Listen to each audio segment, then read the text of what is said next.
So Jesse Bernard, this is something you wrote at the end of 2024. You said we need more street-based projects like DJ AG and Mac 10, more criticism because art moves when you can say something shit. We need more house parties, more listening, more book clubs, and we need less documentation and to think about the documentation industrial complex, less weak kind of brand collaborations, and less podcasts. And here you are today with me. On a podcast. On a podcast. Thank you for joining me. Let's break this down. Me. Yeah. Because we're at the end of 2025. I'm just trying to give a picture whenever you end up listening to this. We're at the end of 2025.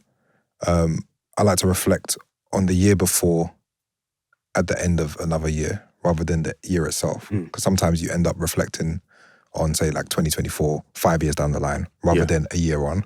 Yeah. And how do you feel about each of these things? So let's start with the street-based projects. At the end of 2024, what were you thinking in terms of DJ AG and Mac 10 and why we need more of that?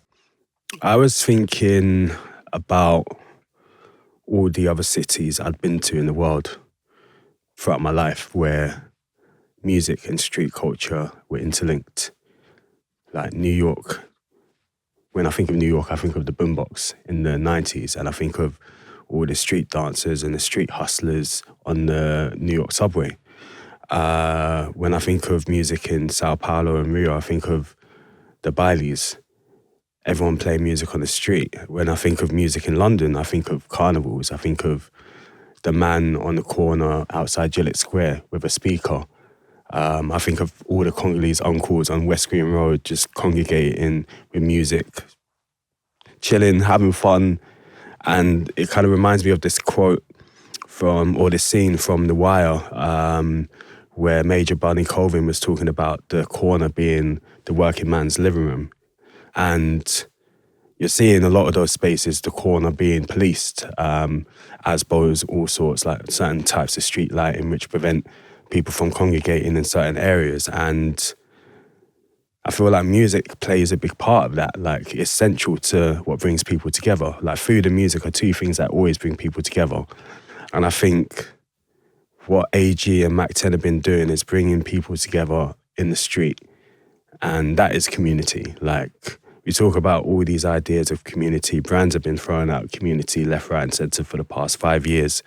But that's like community in the purest sense. Like, there are times when I walk past someone in Tottenham and they're on the corner and I'll just stop and chat to them for a couple of minutes just because it's inviting. At the same time, Yeah. It's inviting. And I don't think you always get that in certain spaces in London. So that's why I kind of focused on we need more street-based music events and parties and stuff like that. Because it all begins with the one man with his speaker on the corner, and it builds out from that.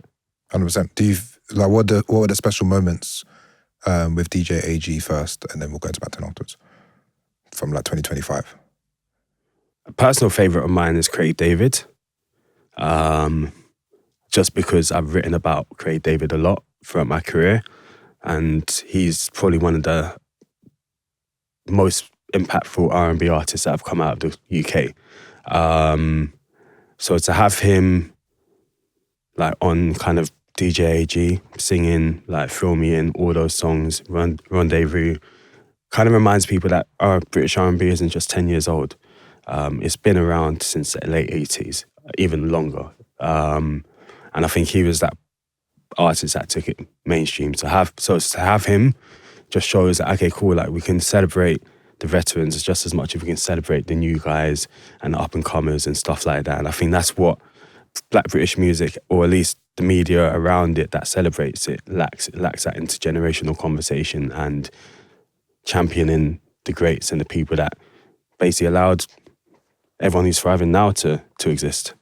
And then with Mac 10? Wiley and Dizzy. I wasn't actually at the event, unfortunately. I was at another friend's event and I was gutted when I kind of saw it all happen because I literally only found out it was happening on the day. Otherwise, I would have said to my mate, look, I'm sorry, but like, this is once in a lifetime thing. It's like when Skepta did the car park thing in Shoreditch 10 years ago. I was working in West and Hanger Lane and literally dipped from work, bang, like 5:45, made it down to Shoreditch, and that was one of the most memorable moments within grime and the UK scene. And Wiley and Dizzy performing together is one of those moments. Today, you actually have to explain the cultural significance of it, because on the day I saw someone and I said, Dizzy and Wiley did a set with DJ Mac 10, and they just blank stared at me, and I was like, I just got no reaction. And I said, they haven't done a set for 20 years together, or over 20 years. And they're just like, okay, cool. And it was just like nothing. And someone that's a fan of grime. And I thought, that's where we're at. We're actually so far removed from maybe even them to a generation that they're not as seen as significant as they are to us. Which sounds bizarre. I never thought we'd get to a point where, say, like Dizzy and Wiley are like not seen as the people that you speak about when you think about grime, but to a certain generation, they're not as central to the story as it is for us. That's not all that surprising. Mm-hmm. Now, when I think about, and this is not to compare the two, but when I think about who I was listening to in hip hop as a teenager, now I can't really recall many people that were from the 80s and 70s on that list of who I was listening to. Obviously, now that I'm older, I'm listening to everyone and anyone when it comes to hip hop. Well, not anyone when it comes to hip hop, but my palette is so much broader now because I'm older. But I think when you're younger, your understanding of something and reference points only goes back so far. Yeah, that's true. There's a lot of recency bias when you're younger because the world and the industry favors youth. And it's like, it kind of still blows my mind that when we talk about grime, we're talking about it being almost 30 years old. Criticism. Art moves when you can say something is shit. Like in, I guess, 2025, do you feel like that has moved forward or it's kind of stayed in the same place? Stayed at the same place. I think Dazed actually posted something recently about this. That the rise of things like Letterboxd, Goodreads, Substack, Reddit means that everyone has a voice and everyone has an opinion on something. That's great, like, by all means. Whether you should be asked to write about your opinion and be paid for that, especially if you're unable to contextualize why you think that thing is shit or why that thing deserves to be in the list. I don't know. Like, so for example, the Resident Advisor put out best electronic tracks and best electronic records of the past 25 years. Now I'm going through the comments and seeing, why didn't you put this Sophie track in? Why didn't you put this Burial rhythm in? Why didn't you put this Daft Punk album in? You're not telling us why you've chosen this particular record to go in there. Every writer who's put this track in, and I'm getting passionate about this, but it annoys me. Good. But like every writer who's contributed to that list has given their reasoning as to why that inclusion has gone in there. They've given their caveats. Now, if you can't give us the bare minimum of that, then why do we want to hear from you? True. And I think this is the problem with like kind of people like Charlie XCX saying, they don't build statues of critics. Then why are you on Substack? Yeah. Writing about the death of Cool, and then throwing your own work into that if you don't believe in criticism. And it doesn't. People think critics and criticism is the same thing. Like a critic is someone that's participating and commenting on what's happening. Yeah. And criticism is involved in that thing. Yeah. Or like saying something is bad or something is good, right? But people think a critic is only designed to say something is bad. Yeah. And maybe when pop stars like push back, I'm like, well, we'll push back on everything. The people that say you're good and the people that say you're bad. Mm-hmm. You can't just say, all right, you, because you've said my work isn't hitting, then I should push back on all kinds of criticism. That's just ridiculous. Yeah, I mean, I'm opening myself up to a whole lot of hate because when my book comes out, there might be some people that say it's shit and weak. Yeah. I've got to take that on the chin and be like, yeah, well, you did say like, oh, like. Well, you'll be happy if someone reads it and gives you a reason why they think it's not good, or you haven't executed in a way that you should, or that. Yeah. Of course, That's fine, right? That's fine. Like, I mean, I've had it recently, as recently as today, with a piece I wrote, and we'll get onto this in a bit, on the gentrification of sound systems and all of that.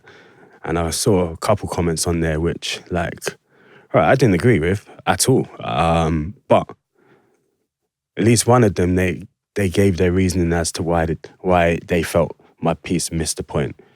And if I took a step back and looked at it from their perspective, I can see how it misses the point. And I've taken that on board. I just liked the comment, didn't respond, because I was like, if I respond, then it's going to get into a back and forth. But yeah, I definitely believe that we need more criticism and all of that, because everyone can't be enjoying the same thing. Can't all be enjoying the same things. And then let's go to house parties. Did you enjoy house parties in 2025? And will that continue in 2026? I didn't go to as many house parties as I would have liked. Yeah.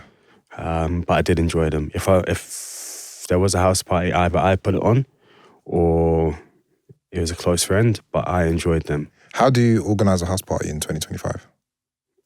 You got to take a risk and just hope that your neighbours Do you give them a heads up? Yeah, ideally you would, but I think in certain spaces, like, it's not always easy to, because you probably haven't even met your neighbour. So there was one particular instance in 2021 where I just moved into a place just by the stadium in Tottenham, and bearing in mind this is my first night, I've literally just finished unpacking everything from the van. I just set up my speakers, which were just those small edifier ones at the time, and I was just playing my music through Bluetooth. Like those Pioneer speakers there, and they were on the floor. Music wasn't even high. This is like Sunday evening, so it's just at a volume where I'm listening for myself, bearing in mind all my stuff is in my boxes and stuff like that. Neighbours come upstairs, and they were in the basement flat. They're knocking on the door, they're telling me, they don't even introduce themselves. They're just like, oh, we're from the flat below, can you keep the music down? This is my first night in my new place. This is how you're introducing me, how you're introducing yourself to me. So you can imagine what precedent they've set now, to the point where if I do have people around, am I going to ask them if it's okay? Of course not. You didn't even have the decency to introduce yourself to me or bring something around. Like, do you know what I mean? Say hello, like. So, and this is what I mean about people asking me to respect noise. Like, you're not even respecting the common decency of saying hello. So house parties for me is like, yeah, don't worry, like, don't get me wrong, like, my parents dealt with complaints from neighbours back in the day, but I'm pretty sure my parents would have said something. And in fact, how my neighbours responded was to be racist to my dad and me in a supermarket, and then to call the police on us. Wow. I remember that vividly as 5 years old. So yeah, have your house parties, but just know it comes with risks, to be honest. And you got to be prepared to deal with those risks. And yeah, I think... Do you think because people know this more so now today, like the guests are more sensitive to it, so the behaviour is kind of better in general? Yeah, and I think because a lot of people don't want to deal with that compensation at all. I don't mind compensation. Like, so do I thrive on it? That's another conversation to have for another time. But I don't mind that confrontation with the neighbours and the police if it comes to it. Because at the end of the day, like, what are we really doing? We're just all gathering in a space which I'm actually paying for and having a good time, because the other alternatives are too costly. Yeah. So that's what it comes down to. It's like, okay, cool, where can we gather safely, where everyone feels comfortable, everyone can get comfortable, and we can do it in an affordable way? Yep. When everyone's not paying £20 to get in, and then another £40 to £100 on drinks alone. And then not even including cab and all of that on the way there. That's going to limit how many people come. So that's what I'm thinking about with house parties. Yeah. Yeah, it's a very, like, when people are throwing them these days, I'm like, oh, okay, it's a very, like, generous thing to do, because people are not throwing them in the spaces that they, like, own. They're throwing it in the spaces they live in most of the time, but not, usually it's like rented situation. Yeah. You're having to manage all these different emotions and neighbours and housemates and all this kind of thing. Yeah, that's the techie part, I think, is the fact that people have house sharing more, which makes it more difficult. Today, brands, institutions, major labels, the DSPs, they've been using culture, community as like their main words over the last 2 decades. And now they're using archiving. So what does this mean to you and your like marginal eras concept? Like what does that mean? I think a really good example is what Netflix are trying to do with Warner from a major corporate level.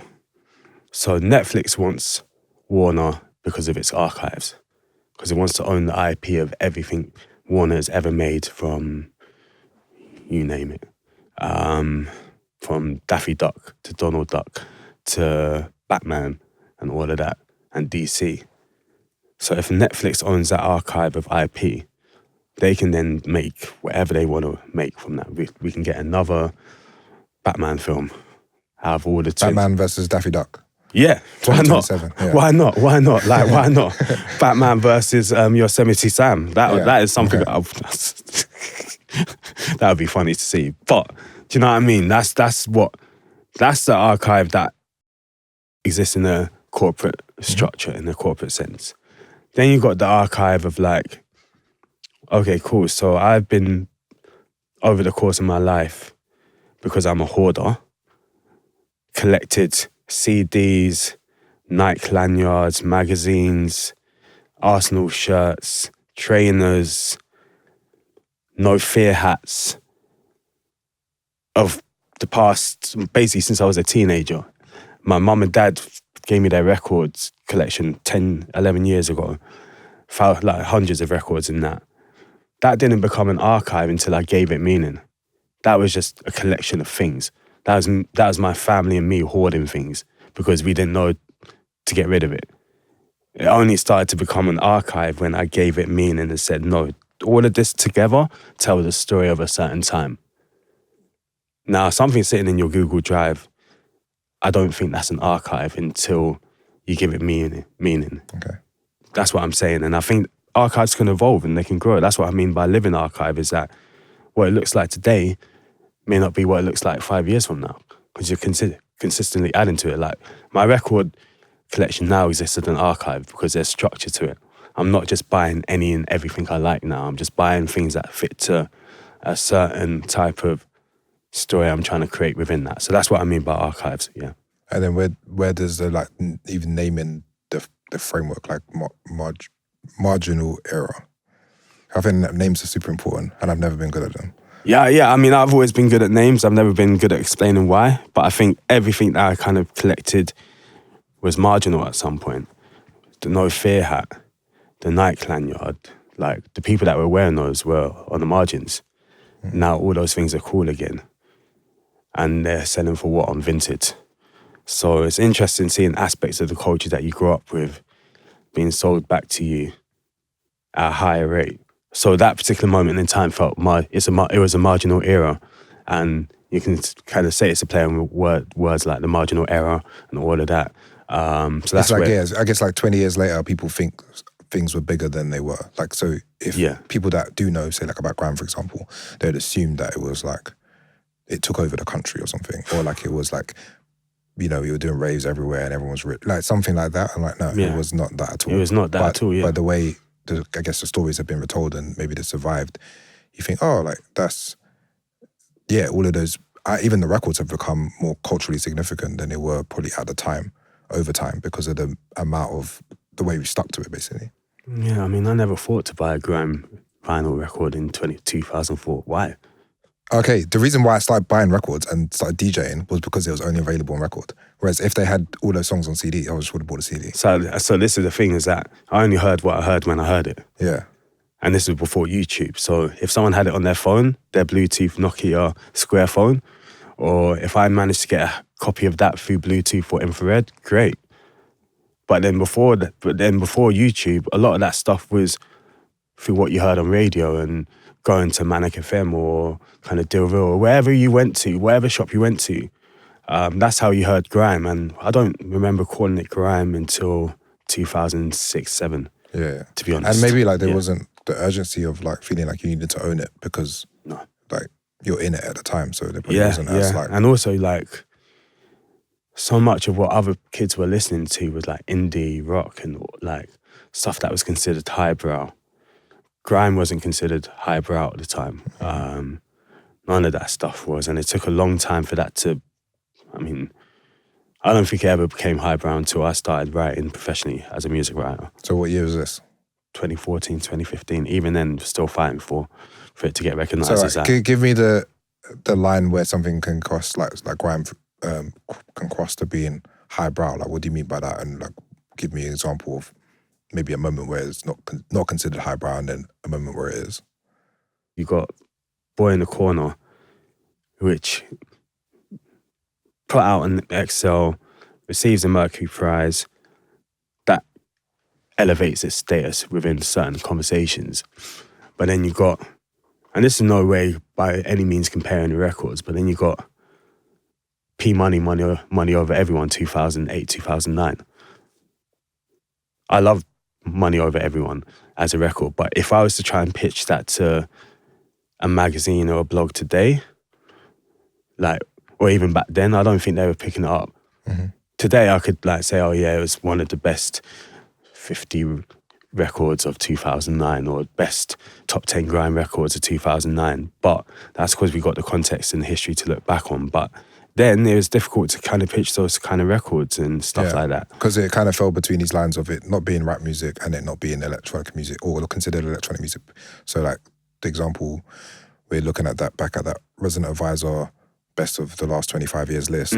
And when Resident Advisor started, they didn't cover grime because there was like a house and techno website, underground electronic music. And then eventually they were like, oh, maybe we should include grime. Yeah. Like we had to tell a story enough for them to consider.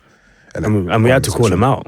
Yeah. I remember calling the RA out actually in the piece I wrote for Trench. I mean, and that's the thing, like just because I call you out doesn't mean I'm going to not work with you or do anything. It just means that I'm holding you to a certain degree of, criticism. Yep. I couldn't imagine the Risky Roads freestyle with Basie Movement versus BBK ever being on that list, because did I consider it to be a track back then? No, like it was just a moment. Same with Rough Squad as well. Like I didn't consider it to be a record back then because, it wasn't really officially released until 2012. But it was, for me, up until then, it was just pieces of it's beats. Beats, beats. And if you're lucky enough, then you start piecing them together. But it wasn't like that. I guess that line of being highbrow is who gets to say what is. So you give the Dizzy Rascal example of someone saying, okay, like he's on Excel, so that's a path that connects him to that Prodigy and all this Radiohead and whatever MIA Adele, or something music, and Adele, it yeah. makes sense to them in that sense, whereas they can't connect Rough Squad to anything else that they know until until Fortet says, oh, Rough Squad are like the most important group of musicians from the noughties or the tens. It's like, oh, who are these people and why is Fortet saying that of all people? Like, and which is a great thing that he said it and highlighted it in this way. The same with Fred again saying Rhythm and Gash is like my favorite beat of all time, and he went to show it to Kendrick Lamar. I'm like, okay, now people feel different about it because of who said it, and I think that's like, I'm so happy because before there was a moment when I guess people outside of our culture, window, world, and layers might think that but would not say it. You know what I mean? Sometimes when you read interviews of people when they're starting, and they'll say, oh, like, what music do you grow up on? And they'll say, oh, Wiley, Dizzy, DJ EZ, Spyro, Logan Sama, all that kind of stuff. And then they break and they say, they blow up and they'll say, oh, what music do you like? Or what music do you grow up on? Oh, Theo Parrish, man, Moody Man. Like, they're getting they change their reference points to fit in where they want to go. Yeah. Rather than what the actual truth is. Yeah. Does Black British music exist? Yeah, definitely. I don't think all Black music that comes from Britain is Black British music, because not all of it comes from Britain. What do you constitute as coming from Britain? I don't think all reggae is Black British music of a certain time, because it wasn't made by people that consider themselves Black British. So even going up to the 80s, 90s, a lot of those artists didn't consider themselves Black British. So how can the music then be Black British? Yes, it is made in the confines of Black Britain in the context of Black Britain, but the sound of the music is very much, you know where it comes from when you hear it. Like music like grime, jungle, garage, yeah, that's Black British because of the identities of the people who are making it and where they consider themselves from. And this is the thing about the term Black British identity. Like we're gonna talk ourselves to death about this what it means, and no one's ever gonna come to a consensus. I think there was something on Twitter, maybe last year or this year, people were trying to debate this, and I was just like, you know what? I've got to a point now where it's like, okay, you've now decided what this thing is. Has this changed your circumstances? No. Then why are we spending so much time talking about this identity thing? Because this is the same conversation they were having 40 years ago. Mm-hmm. And where did it get them? To the point where we're still talking about it now.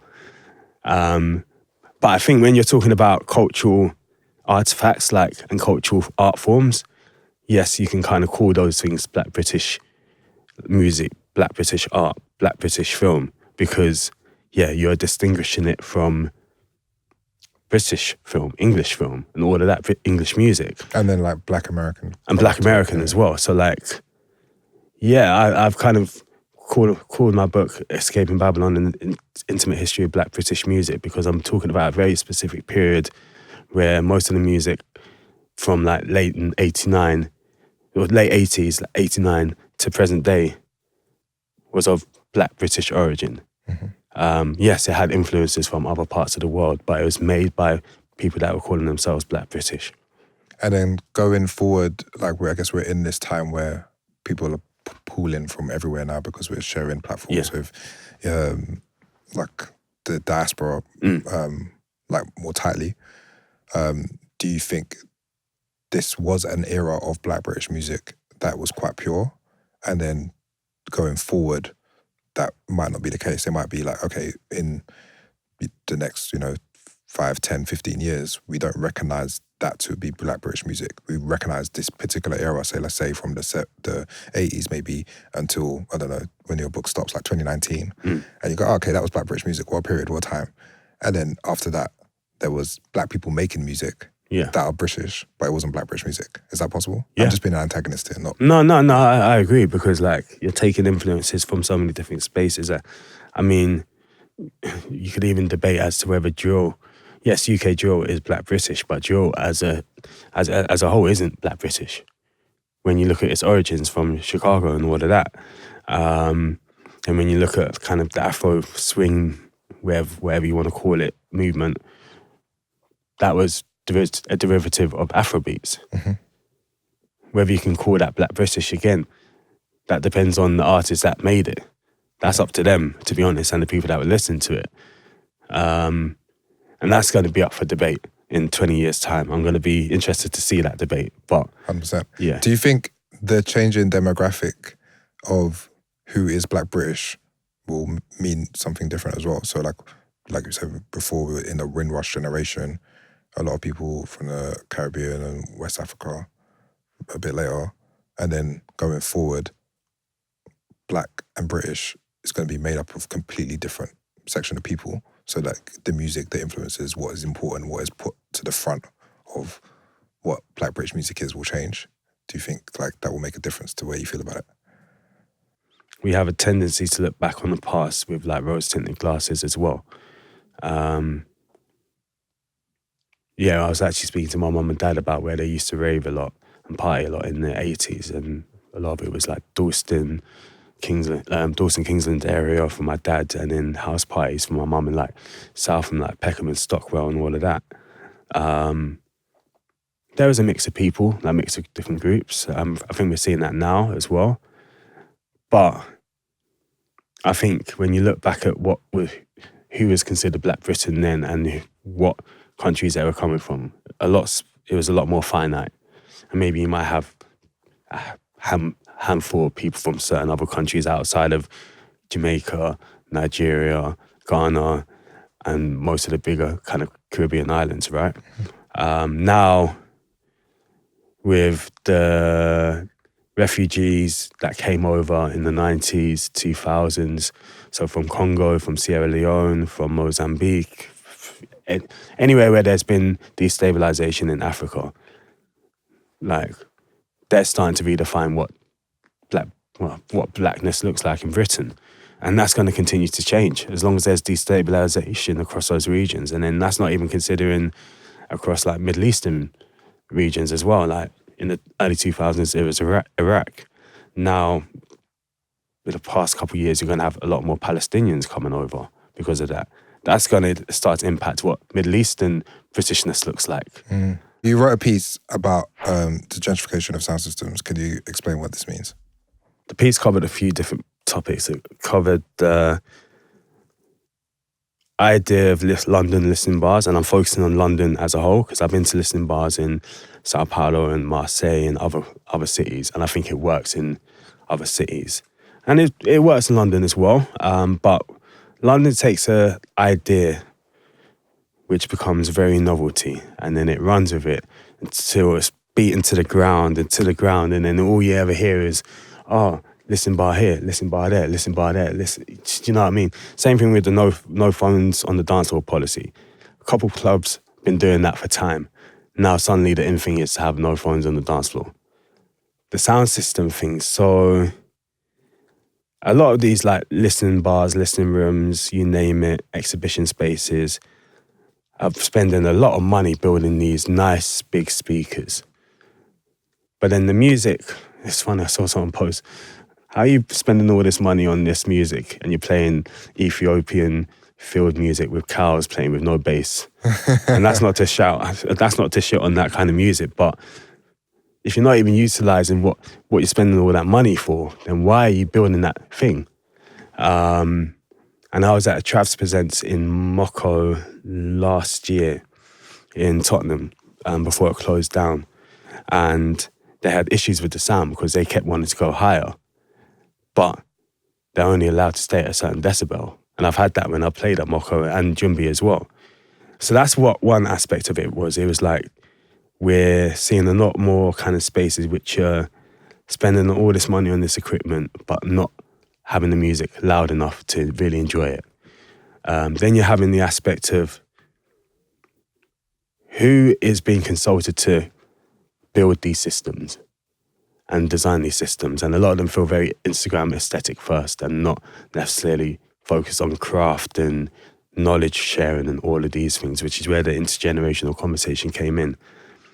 And the other thing was about noise and loudness as well, which I know you've written about a lot, talking about interesting cities can't be quiet and keep London loud.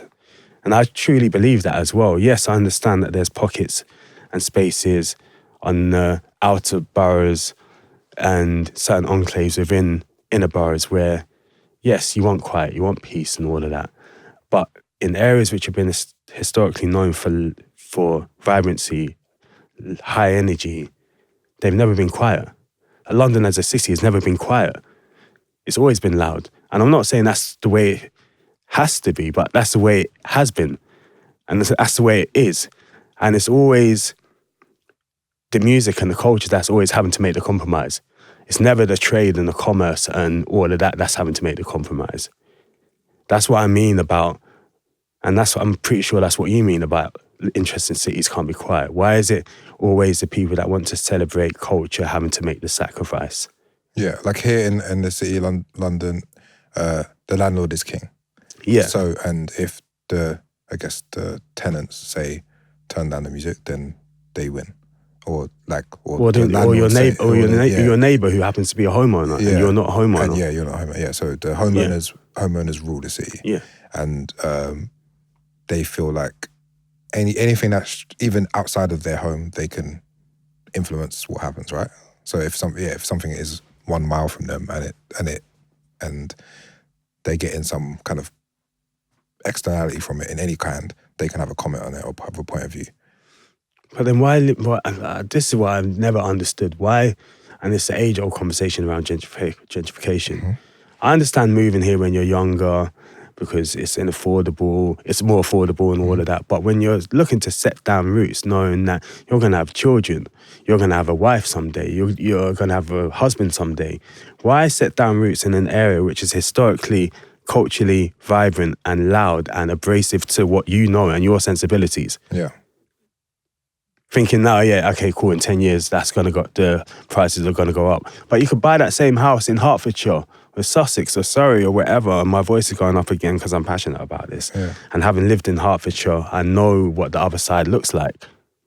The other side caters to what you're looking for. This is what I'm saying. Like, a friend of mine who I went to school with actually bought a house in the area that I went to school in St. Albans. So that is funny to me. And I rate that because he's like, you know what, London isn't serving me and my family anymore. So I'm going to go back to the area that I went to school in. Cool. But you're not calling up the police telling them that your neighbour's making too much noise. Can they keep it down? And that's what I mean about that compromise. It's always the people, the natives and the indigenous to an area who are always having to make that compromise. Let's break this down a bit. So there's, like, I guess, sound system culture. Yeah. Which is like brought here like by Jamaicans, and that what powers carnival and a whole, like, I guess, like all these different kind of institutions. Yeah. And, like, we're kind of children of, right? Yeah. Then there's, like you said, the listening bar type of thing, which I would separate. I would say, okay, that's more like hi-fi culture. Yeah, So, okay, yeah, high fidelity sound system kind of thing. Those two things don't really overlap, but they could. The city that we live in, and the sound system history that we have. Yeah. They should have overlapped more. Sometimes, like, I do think some of those hi-fi kind of or listening bar spaces are borrowing from that aesthetic, but they're not the principles of it. Yeah. And then what's happening in them is, like, people are maybe going to listen to a whole album and they've got a DJ in there playing kind of obscure records, which is fine. But then there's the things that actually happen inside is, say, like, at a sound system thing, people will be standing up and dancing. At a listening bar things, people will be sitting down, maybe drinking and eating.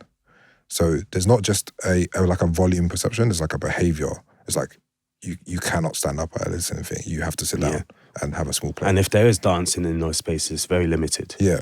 And it's very confined, which isn't always a bad thing. Yeah. Because it makes it a bit more intimate, but...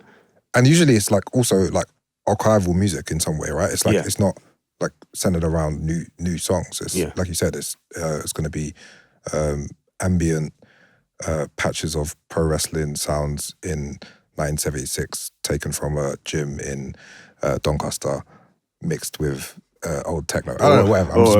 I'm a recording of a herd of goats. Yeah, or all right, maybe that's extreme, but it might just be a replaying of voodoo.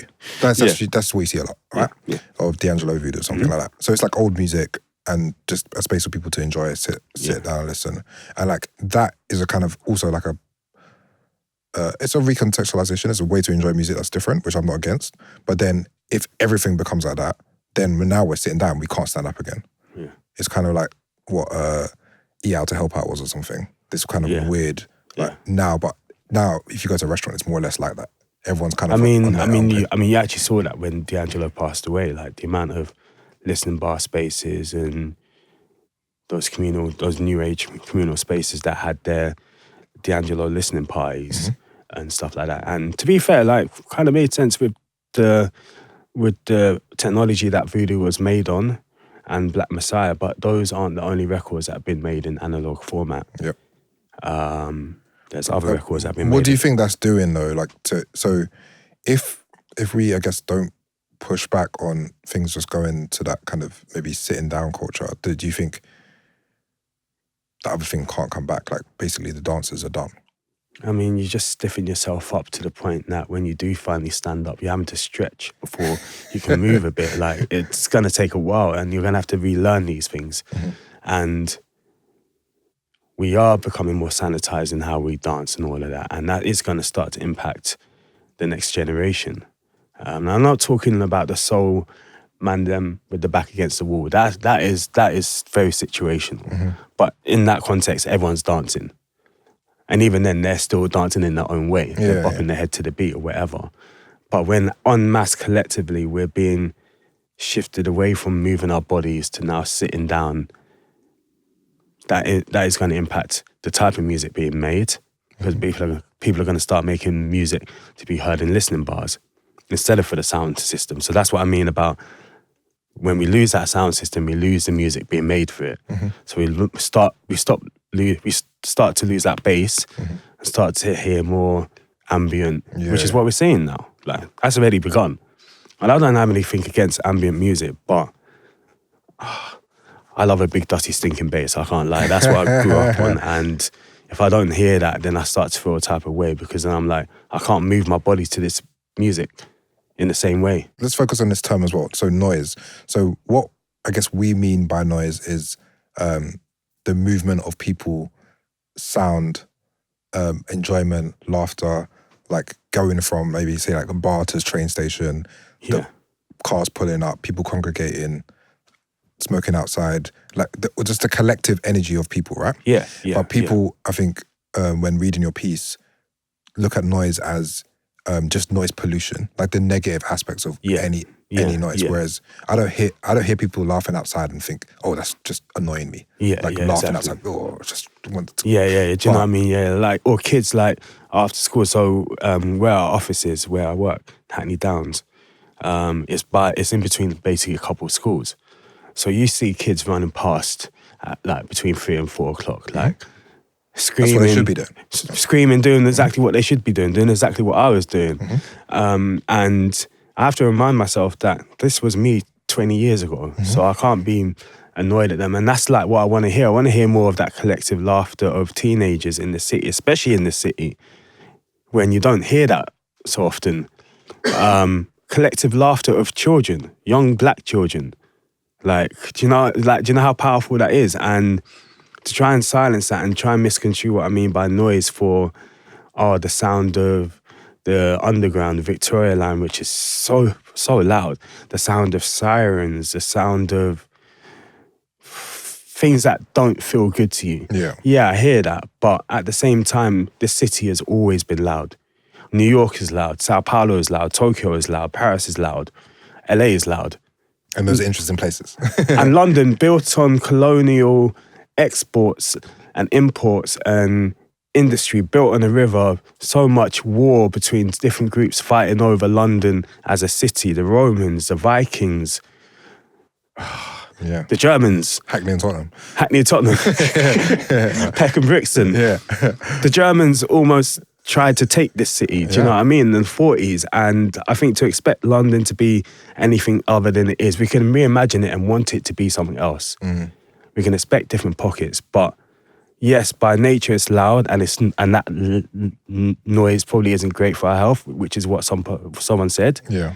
And I understand that, but from a noise and hearing people come together and what comes of that when people come together, that's what we're losing. And that's what's been demonized. You mentioned that. It's like we are willing to take the downsides of those things of our health to enjoy our living, right? So, of course, like, okay, I go into a loud sound system environment, wear earplugs, do whatever you can to protect your thing against the noise, but you can also enjoy the bass. But I wouldn't say to someone, oh, well, you shouldn't have bass music anymore because it will degrade your eardrums. Like, no, you've still got to live. We're still functioning in society, right?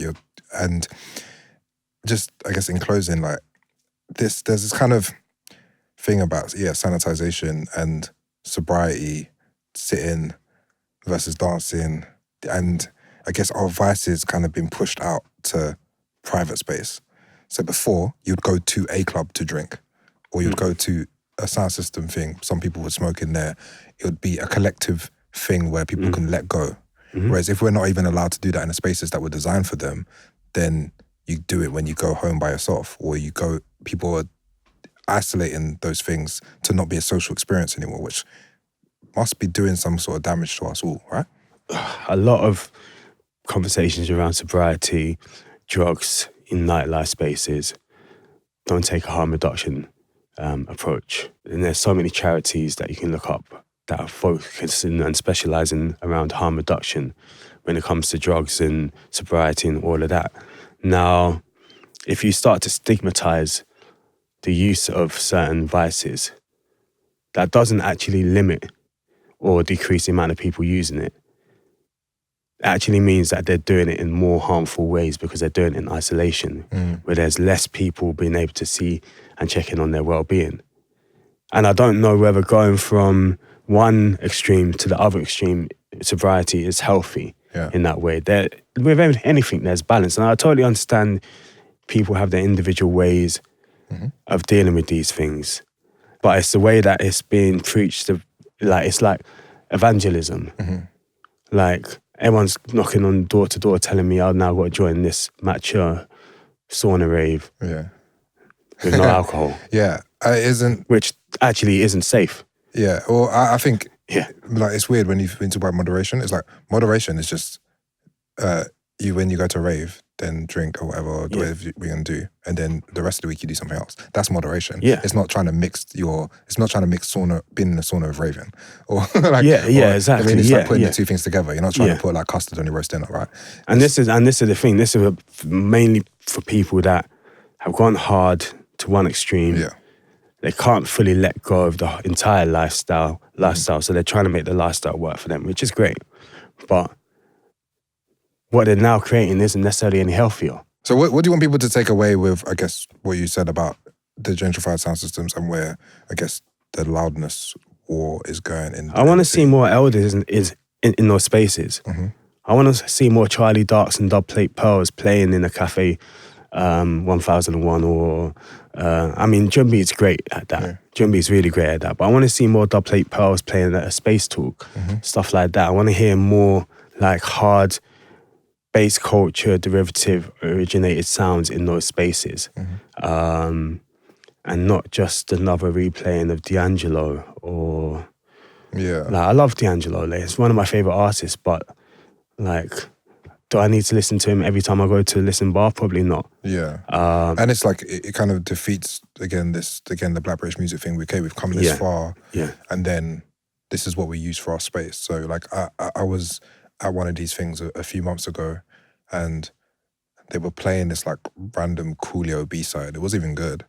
And I thought, why did this person in 2025 brought this record out of their house to play this?